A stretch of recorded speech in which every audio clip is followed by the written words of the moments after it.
SS Bhatt और आज की वीडियो में बात करने वाले हैं हम टेबल टैग के बारे में। टेबल टैग जो होता है इसकी हेल्प से हम किसी भी टेबल को डिजाइन कर सकते हैं। अब जो हमारा टेबल होता है वो रो एंड कॉलम का कलेक्शन होता है, मतलब कि बिना रो एंड कॉलम के कोई भी टेबल नहीं क्रिएट किया जा सकता। तो चलिए पहले देख लेते हैं कि टेबल को बनाने के लिए किस तरह से कोड लिखा जाता है। इसके बाद हम अपने कंप्यूटर स्क्रीन पर चलेंगे और वहां पर प्रैक्टिकली टेबल की सारी प्रॉपर्टी का यूज करके डिफरेंट डिफरेंट टाइप की टेबल क्रिएट करेंगे। तो ये देखिए यहाँ पे हमारी एक टेबल बनी हुई है जिसमें 3 कॉलम है और 2 रो है और इसके अंदर कुछ ना कुछ डाटा रखा हुआ है। ये देखिए, ये इसमें कुछ ना कुछ डाटा रखा हुआ है। ये जो डाटा जिसके अंदर रखा हुआ है इन्हें बोलते हैं सेल। क्या बोलते हैं? सेल। इन्हें हम सेल बोल देते हैं। इस तरह से जो हॉरिजॉन्टल होते हैं इन्हें रो बोलते हैं, जो वर्टिकल लाइन होती है इन्हें कॉलम बोलते हैं। तो रो एंड कॉलम के कलेक्शन से ही हमारा टेबल बनता है। ठीक है, अब इसके लिए कोड कैसे किया जाता है? तो सबसे पहले हमें क्या करना होता है? टेबल टैग बनाना होता है। क्या करना होता है? सबसे पहले हमें टेबल टैग बनाना होता है और लास्ट में देखिए यहाँ पे टेबल टैग हमारा क्लोज है। फिर अलग अलग रो के लिए टी आर टैग का यूज किया जाता है। जैसे हमारी इस वाली रो को हमें डिजाइन करना है, पहले वाली रो को, इसके लिए हमें टी आर टैग यहाँ पे लिखना पड़ेगा और यहाँ पे टी आर टैग क्लोज है। अब इसके अंतर्गत जितना हमें डाटा रखना है उतने टी डी टैग लगाएंगे, यानी कि टेबल डाटा जितना हमें डाटा रखना होगा उतने ही टी डी टैग लगाएंगे। यहाँ पे देखिए जो हमारा सेल 1 है, यहाँ पे सेल 1 लिखा है, सेल 2 एंड सेल 3। इसके लिए 3 टी डी टैग का यूज हमने किया है, इसलिए यहाँ पे 3 डाटा हमारे शो हो रहे हैं। अब नेक्स्ट वाले के लिए ऐसे ही हमारा यूज होगा, तो इसके लिए हम अलग से दोबारा टी आर टैग बनाएंगे अपना। ये देखिए हमारा टी आर टैग स्टार्ट है और यहाँ पे टी आर टैग हमारा क्लोज हो चुका है। अब इसके अंतर्गत कितने डाटा रखा हुआ है? 3 डाटा यहाँ पे भी रखा हुआ है, इसलिए हम 3 टी डी यहाँ पे बनाएंगे। ये देखिए यहाँ पे ये, और यहाँ पे अपना टी डी क्लोज भी किया गया है। इस तरह से हम किसी भी टेबल को डिजाइन करते हैं, क्रिएट करते हैं अपने कोड की हेल्प से। तो हमें ध्यान क्या रखना है? सबसे पहले टेबल टैग का यूज करेंगे, उसके बाद जितने रो आपको बनाना है उतने ही टी आर टैग का यूज करना पड़ेगा और टी आर टैग के अंदर ही हमें टेबल डाटा या फिर टेबल हेडिंग को रखना होगा। चलिए चलते अपने कंप्यूटर स्क्रीन पर और वहाँ पे प्रैक्टिकली जितने भी हमारे टेबल के प्रॉपर्टीज हैं और कितने कितने टाइप से हम टेबल को बना सकते हैं, या किसी भी सेल के अंदर इमेज कैसे लगाते हैं, लिंक कैसे लगाते हैं, किसी भी टेबल के अंदर टेबल कैसे बनाते हैं, मतलब नेस्टेड टेबल कैसे बनाते हैं, सारे पॉइंट हम समझेंगे। तो चलिए चलते अपने कंप्यूटर स्क्रीन पर और वहाँ पे प्रैक्टिकली समझते हैं। सो गाइस, मैं आ गया हूँ अपने कंप्यूटर स्क्रीन पर और सबसे पहले क्या करता हूँ, अपना HTML का स्ट्रक्चर रेडी कर लेता हूँ। ये देखिए हमारा पूरा HTML का स्ट्रक्चर बन चुका है और मैं डॉक्यूमेंट की जगह में यहाँ पे टेबल लिख दूंगा। तो सबसे पहले क्या करना है, हमें टेबल टैग अपना क्रिएट करना है।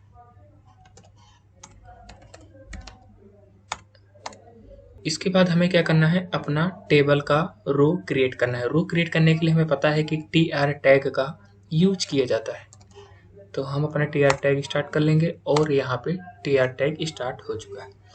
अब इसके अंतर्गत जितना हमें डाटा रखना है उतना ही टेबल डाटा यानी कि TD टैग लगाएंगे। मैंने एक यहाँ पे लगा दिया और मैं इसमें लिख देता हूँ 1, लिख देता हूँ मान लो सीरियल नंबर, फिर किसी स्टूडेंट का नाम रख देता हूँ। यहाँ पे रख दिया जैसे राम। अब मान लो कुछ स्टूडेंट का अपना रोल नंबर भी होगा, तो मैं क्या करता हूँ, अलग TD टैग में उसका कुछ रोल नंबर लिख देता हूँ, जैसे 47। तो अब अगर इसे सेव करते हैं और आउटपुट स्क्रीन पे देखेंगे यहाँ पर रिफ्रेश करके, तो देखिए हमारा पहला डाटा आ चुका है 1 राम एंड 47। तो अब इस तरह से हम क्या करते हैं, एक से अधिक हमारा डाटा होता है टेबल में, एक सिंगल डाटा तो हमारा होता नहीं है किसी भी एक व्यक्ति का, एक से अधिक व्यक्ति का डाटा होता है। तो हमें क्या करना है, जितने डाटा हमें रखना है उतनी बार हमें TR टैग का यूज करना पड़ेगा। तो मैं क्या करता हूँ, इसी को कॉपी कर लेता हूँ अपने पूरे TR टैग को और अगेन 2 से 3 बार पेस्ट कर दूंगा। ये देखिए, और यहाँ पे सीरियल नंबर की जगह में मैं 2 कर देता हूँ, यहाँ पे राम की जगह में श्याम कर देंगे और यहाँ पे 3rd, और राम की जगह में अगेन मोहित कर देते हैं। ऐसे ही मैं रोल नंबर भी चेंज कर देता हूँ, 47 यहाँ पे 48 एंड ऐसे ही 49।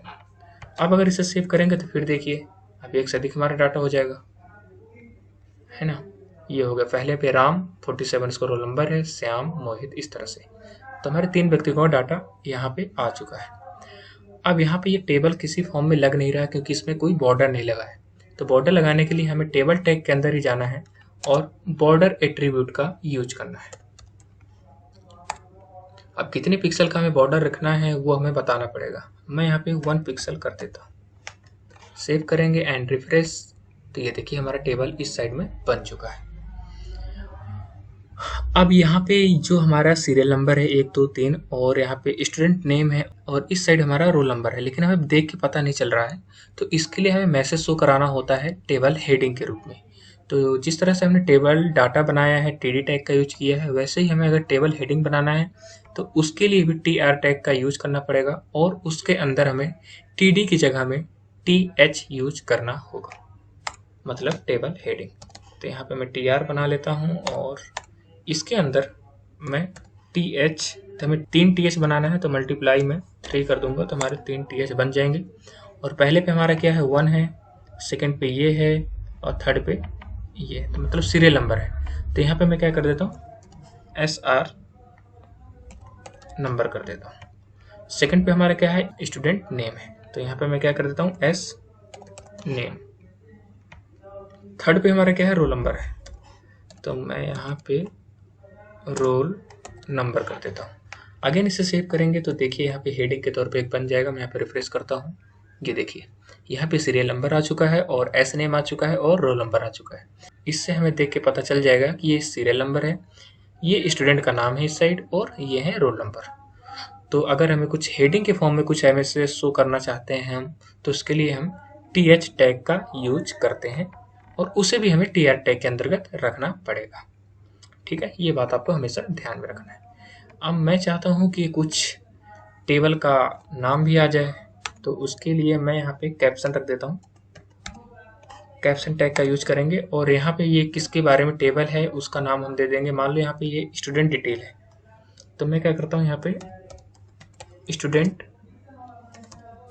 डिटेल लिख देता हूँ। ये हमें ध्यान रहे कि कैप्शन टैग के अंतर्गत रखना है और टेबल टैग के अंदर ही रखना है, ना कि बाहर। सेव करते हैं और रिफ्रेश करेंगे इसे, ये देखिए। तो जिसके बारे में ये टेबल है, अगर ऐसा कुछ मैसेज शो कराना चाहते हैं तो आप उसे कैप्शन टैग के अंदर रखेंगे। हालांकि आप इसे अलग दूसरे टैग का यूज करके भी यूज कर सकते हैं, जैसे कि H1 के अंतर्गत भी रख सकते हैं और पैराग्राफ के अंदर भी रख सकते हैं, लेकिन जो है इसका टेबल टैग के अंतर्गत जो आता है वो कैप्शन ही रखा जाता है। तो आपको कैप्शन टैग का ही यूज करना है किसी भी टेबल का नाम देने के लिए। ठीक है, अब एक टेबल के अंदर हमें पता है कि कुछ ये हेडर होता है और सबसे नीचे फुटर होता है, बीच में टेबल की बॉडी होती है।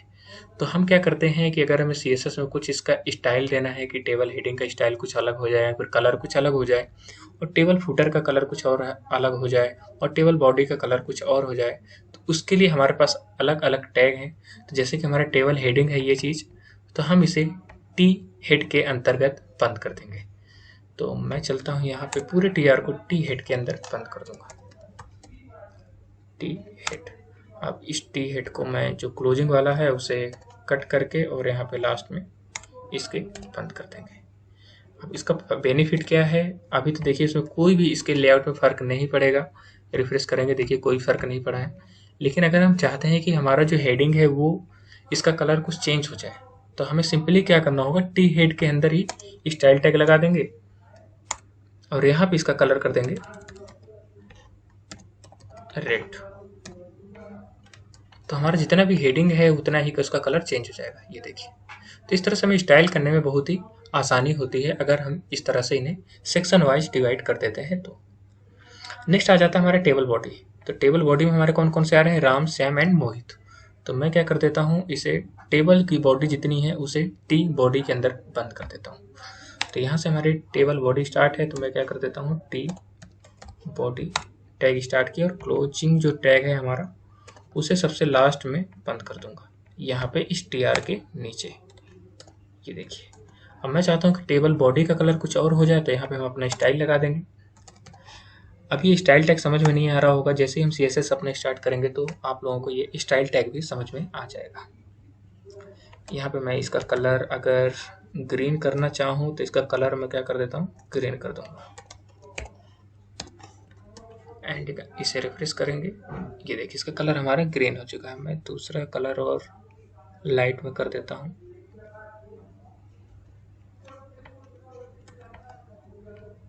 ये देखिए हमारे पूरे बॉडी का कलर चेंज हो चुका है, लेकिन अभी यहाँ पर कोई फुटर शो नहीं हो रहा है। तो मैं क्या करता हूँ, ये फुटर हम तब शो करते हैं मान लो कि हमारी टेबल बहुत ज़्यादा बड़ी हो गई है, जिसमें डाटा बहुत ज़्यादा है, एक से अधिक स्टूडेंट्स का है, तो हमें स्क्रॉल बार आ जाता है उसमें। तो हमें अक्सर अगर नीचे स्क्रॉल करते हैं तो अक्सर हमें पता नहीं चलता है कि नीचे कौन सा रोल नंबर है, कौन सा है सीरियल स्टूडेंट नेम है या फिर सीरियल नंबर है।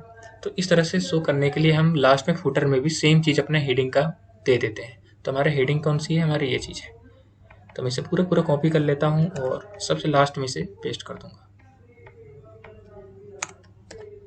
और यहाँ पे टी हेड के जगह में सिंपली हमें टी फुट कर देना है, डबल ओ टी। एंड ऐसे ही हमारा क्लोजिंग है यहाँ पे भी टी फुट कर देना है। अब इसे सेव करेंगे और देखते हैं इसका आउटपुट क्या होता है। लास्ट में भी हमारा ये आ चुका है, serial number, student name and roll number. तो इस तरह से हमारी पूरी टेबल रेडी हो चुकी है। पहले में कुछ उसका कैप्शन आ गया है जो हमारे टेबल का नाम है, सेकंड में उसका जो टेबल हेडिंग है वो भी आ चुकी है, और बीच में हमारी इसकी बॉडी आ गई है। बॉडी के अंतर्गत जो भी डाटा रखा गया है वो चीज़ हमें शो हो रहा है। लास्ट में जो है वो है फुटर। तो किसी भी टेबल का एक हेडर होता है, बॉडी होती है और उसका कुछ फुटर होता है। अब अगर ये जो हमारी हेडिंग ऊपर है ये कॉलम वाइज है, मैं चाहता हूँ कि ये हेडिंग रो वाइज हो जाए। तो उसके लिए हमें क्या करना होगा, मैं अभी थोड़ी देर के लिए टी फुटर को ऑफ कर देता हूँ, कमेंट कर देता हूँ। और मैं चाहता हूँ कि जो हमारे सीरियल नंबर है और स्टूडेंट नेम है एंड रोल नंबर है वो कॉलम वाइज ना होके अब ये रो वाइज हेडिंग बन जाए हमारी। तो इसके लिए हमें क्या करना होगा, इसके लिए हमें बॉडी के अंदर सब में एक टी एच हेडिंग का यूज करना होगा। तो मैं क्या करता हूँ, सब में जो है एक एक हेडिंग लगा देता हूँ और फिर इसमें डाटा का चेंजेस कर दूंगा। मैं अगेन इन सब में पेस्ट कर देता हूँ और यहाँ पे भी ऐसे ही पेस्ट कर देंगे। और सब में मतलब एक एक हेडिंग हमें रखनी है और बाकी में डाटा रखना है। जैसे इस तरह में एक हेडिंग हमने रख दी है और बाकी का डाटा रख दिया। तो अब मैं क्या करता हूँ, इस चीज़ को सीरियल नंबर है यहाँ पे मैं कर देता हूँ 1 और इन्हें मैं TD कर देता हूँ।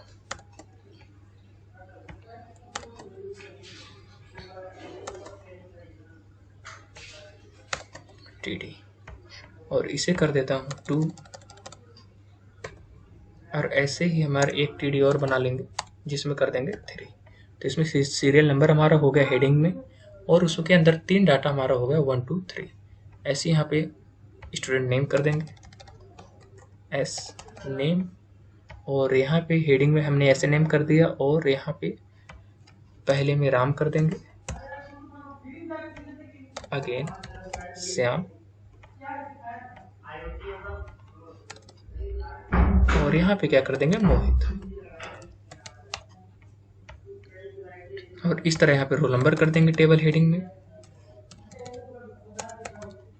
एंड क्रम से सारे डाटा के अंदर हमें रोल नंबर रख देना अपना 48 49 एंड 50। अगेन एक हमारा डाटा यहाँ पे ज़्यादा हो रहा है तो मैं इसे अभी हटा देता हूँ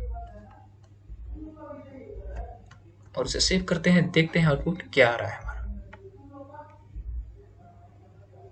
ये देखिए ये सीरियल नंबर हमारा हो गया, क्रम से हो गया 1 2 3 और एस नेम हो जो हमारा स्टूडेंट नेम है एस नेम, यहाँ पे क्रम से सारे सारे नाम आ रहे हैं हमारे और रोल नंबर के सामने हमारे सारे सारे रोल नंबर आ रहे हैं। यहाँ पे कलर चेंज है इसलिए थोड़ा आपका कन्फ्यूजन हो सकता है। मैं क्या करता हूँ, यहाँ से कलर थोड़ा पहले हटा देता हूँ फिर बाद में अपना कलर लगाते रहेंगे। ऐसे ही मैं क्या कर देता हूँ, ऊपर अपने टी हेड का भी कलर हटा देता हूँ। अब इसे सेव करेंगे तो आपको आसानी से समझ में आ जाएगा। ये देखिए हमारा सीरियल नंबर हो गया, एस नेम हो गया एंड रोल नंबर हो गया। तो इस तरह से हम कोई भी टेबल को रो वाइज या कॉलम वाइज हेडिंग दे सकते हैं। नेक्स्ट जो हमारा आ जाता है, हम किसी भी अपने सेल के अंदर इमेज भी लगा सकते हैं। मान लो मैं चाहता हूँ कि श्याम की जगह में मुझे इमेज कोई लगाना है, तो हम यहाँ पे श्याम की जगह में अपना इमेज टैग स्टार्ट करेंगे। ध्यान रहे आपको डेटा की जगह में ही इमेज लगाना है, TD के अंदर ही। तो जिस भी टैग के अंदर आपको लगाना हो जिस भी सेल पे, तो आपको उसके डाटा की जगह में आपको अपना इमेज टैग स्टार्ट कर देना है और इमेज का पाथ दे देना है। तो अपना इमेज टैग स्टार्ट करूँगा और यहाँ पे इमेज का पाथ दे दूँगा। तो मैं जाऊँगा अपने इमेज फोल्डर के अंदर और यहाँ पे पहले से ही मैंने इमेज एक डाउनलोड करके रखी हुई है, image1.jpg। तो मैं इसे करता हूँ अपने सोर्स में। तो मैं अपने सोर्स में अपना पाथ दे दूँगा इमेज का। पहले मैं इमेजेस फोल्डर अपना लिखता हूँ और यहाँ पे जो हमारी इमेज शो हो रही है image1.jpg उसे रख देंगे। अल्ट की जगह में आप नॉट फाउंड भी रख सकते हो। मैं इसे सेव करता हूँ और यहाँ पे रिफ्रेश करते हैं, चेक करते हैं कि क्या आउटपुट आ रहा है। ये देखिए, अगर मैं इसे फुल स्क्रीन में करूँ तो यहाँ पे हमारे सेम की जगह में इमेज लग चुकी है। हम इसकी हाइट और विड्थ भी दे सकते हैं। तो मैं इसकी हाइट और विड्थ दे के कंट्रोल कर लेता हूँ जरा। हाइट मैं इसे कर देता हूँ 100 पिक्सल एंड जो विड्थ है इसे भी 100 पिक्सल कर देता हूँ और इसे रिफ्रेश करते हैं, देखते हैं क्या इफेक्ट पड़ता है। ये देखिए, हमारी इमेज अब छोटी हो चुकी है और यहाँ पे अब आसानी से हमें शो हो रही है कि टेबल के अंदर रखी हुई है। तो इस तरह से हम इमेज भी लगा सकते हैं अपने डेटा की जगह में या फिर किसी नाम की जगह में, किसी भी सेल पे हम अपने इमेज लगा सकते हैं। और हम इसमें साथ साथ और भी एक काम कर सकते हैं, वो है हम लिंक भी लगा सकते हैं। तो अगर आपको लिंक लगाना है, मान लो मोहित पे लगाना है आपको, तो यहाँ पे आपको एंकर टैग अपना स्टार्ट करना है और यहाँ पे मोहित को कट करके हम एंकर टैग के अंदर रख देंगे और यहाँ पे अपना href के अंदर जो भी आपको लिंक देना हो कि मोहित पे क्लिक करने के बाद हमें कहाँ पहुँचना है, वो आप डबल कोट्स के अंतर्गत उसका पाथ दे सकते हैं।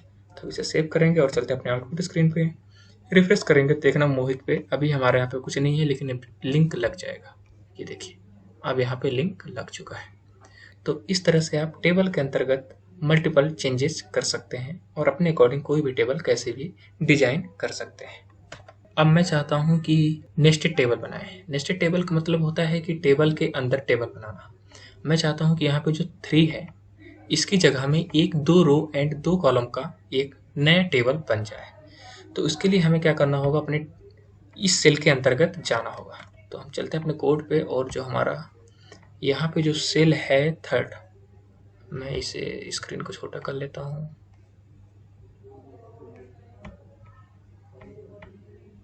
जी देखिए, मैं चाहता हूँ कि यहाँ पे जो हमारा 3rd लिखा है, यहाँ पे जो 3 लिखा हुआ है उसकी जगह पे 2 रो एंड 2 कॉलम का टेबल बन जाए। तो उसके लिए हमें कहाँ पे जाना होगा, जहाँ पे 3 लिखा है, 3 हमारा कहाँ पे है, ये। तो यहाँ पे हमें कोई टीडी के अंदर, ध्यान रहे कि टीडी टैग हमें डिलीट नहीं करना है, टीडी के अंदर ही हमें नया टेबल क्रिएट करना है। तो मैं क्या करूँगा, फिर से अपना टेबल टैग स्टार्ट करूँगा और टेबल के अंदर हमें टीआर बनाना है और टीआर के अंदर मैं 2 टीडी बना देता हूँ और यहाँ पे लिख देता हूँ डेटा 1 एंड डेटा 2। ऐसी एक टीआर और बनाना है हमें और यहाँ पे मैं कर देता हूँ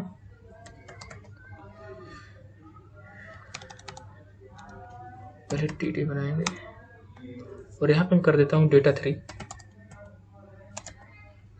एंड दूसरे टीडी के अंदर मैं कर देता हूँ डेटा 4।